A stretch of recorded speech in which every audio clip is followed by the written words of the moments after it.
Il faut savoir que Dieu est le créateur du ciel et de la terre. Celui qui tient toutes choses entre ses mains est mon Père. C'est important de le savoir. Ça donne beaucoup de tenus. Pourquoi je le dis? Parce que la semaine dernière, nous avons parlé des buts, nous avons parlé des ambitions et tout ça.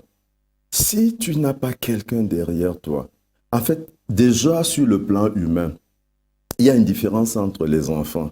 Un enfant qui a connu son père sur le plan humain et que le père a aimé et que le père lui a dit comment il est bon, comment il peut compter sur lui, ainsi de suite, est différent de celui qui n'a pas reçu ça.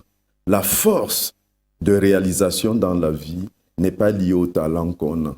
On peut avoir beaucoup de talent, mais on n'a pas la force et l'entrain intérieur pour aller vers les objectifs qu'on a posés. C'est extrêmement important de connaître le Père et d'avoir vraiment une telle relation. Ça me rappelle une situation dans la Bible, Jacob, face au traumatisme que lui avait fait subir son beau-père, s'était écrié. Ça, c'est dans Genèse 31, verset 42. Si je n'eusse pas eu pour moi le Père de mon Père, le Dieu de mon Père, le Dieu d'Abraham, celui que craint Isaac, tu m'aurais maintenant renvoyé à vide. Dieu a vu ma souffrance et le travail de mes mains, et hier il a prononcé son jugement.